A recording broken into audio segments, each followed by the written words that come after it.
പുരുഷൻ എവിടെയാണോ, അപ്പൻ എവിടെയാണോ, അവിടെ ആയിരിക്കണം കുടുംബാംഗങ്ങൾ പേർവഴി ചാർത്തപ്പെടേണ്ടത്. സെൻസസ് എടുക്കുമ്പോൾ അപ്പൻ ഏത് ഗ്രാമത്തിലാണോ ജനിച്ചത് അവിടെ ആയിരിക്കണം ഭാര്യയും മക്കളും പേർവഴി ചാർത്തപ്പെടേണ്ടത്. അതുകൊണ്ട് നസ്രയത്തിലായിരുന്ന ഈ കുടുംബം ബേത്ലഹേമിലേക്ക് നടന്നു പോകുകയാണ്. ഇതാണ് ഈ പ്രദക്ഷിണത്തിന്റെ ഒന്നാം ഭാഗത്ത് നാം പ്രത്യേകമായിട്ട് അനുസ്മരിക്കുന്നത്.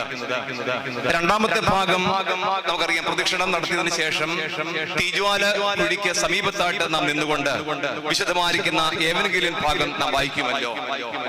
അവിടെ അർത്ഥമാക്കുന്നത് നസ്രയത്തിൽ നിന്ന് ബേത്ലഹേം പട്ടണത്തിലേക്ക് നടന്നുപോയ ഭർത്താവായിരിക്കുന്ന യൗസേപ്പും പൂർണ്ണ ഗർഭിണിയും ഭാര്യയുമായിരിക്കുന്ന മറിയം ബേത്ലഹേമിൽ എത്തിയപ്പോൾ അവൾ പൂർണ്ണ ഗർഭിണിയായതുകൊണ്ടും ഇത്രയും ദൂരം സഞ്ചരിച്ചതുകൊണ്ടും നടന്നതുകൊണ്ടും അവൾക്ക് പ്രസവ വേദന അനുഭവപ്പെട്ടു.